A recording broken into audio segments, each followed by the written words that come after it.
全中國只有廣州對外貿易咧就好興旺嘅。喺唐代嘅時候咧有10幾萬嘅。給你講個小故事。黃埔古港的故事。廣州咧就係海上絲綢之路嘅起點嚟啊！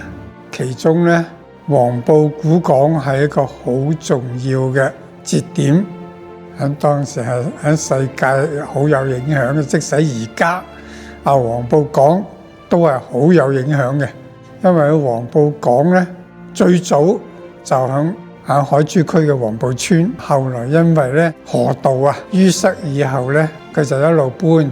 中國開放呢個對外嘅通商口岸咧，其實咧從秦漢嗰陣時對外貿易已經好暢通㗎啦。明代之後咧，西方歐洲嗰邊咧大航海時候就開通咗好多航道，其中咧佢哋去咗美洲，又去咗中國以前琶洲係一個洲嚟嘅，四周圍都係水嚟嘅，中間一支塔，佢係做航標嘅，就作為商船嘅停泊地嚟嘅。而家我哋即使揾好多外銷畫，外國人畫嘅或者中國嘅外銷畫，都係揾得到琶洲塔。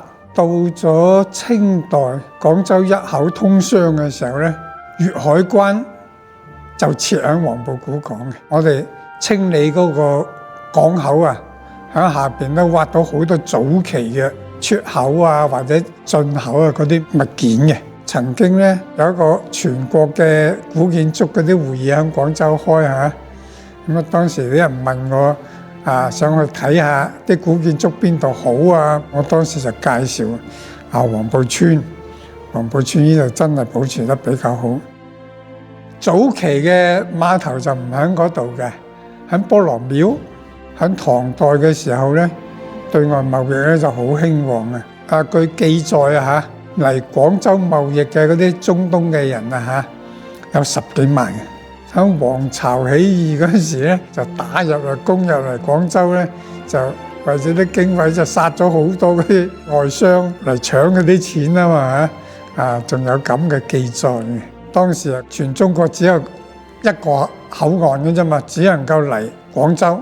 因為之前咧，即係倭寇成日喺沿海嗰度搗亂噶嘛，搶劫搶啲老百姓所以咧喺明代嘅時候就禁海嘅，即係唔俾啲人落海嗰度同啲倭寇串通啊嘛。所以到咗清代咧，佢即使開放都係開放一個口岸啫，就係廣州個口岸，所以形成一口通商。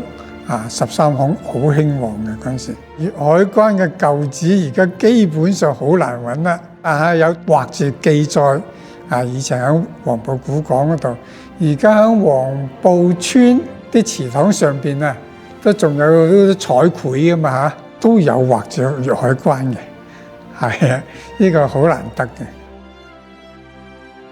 碼頭上嚟之後咧，仲係商業街嚟嘅，因為嗰啲貨物就喺呢度開始散噶嘛批發咩嘢所以舊時一條商業街好興旺嘅。而家嘅交易會建喺呢度咧，都係同黃埔古港有好大關聯嘅。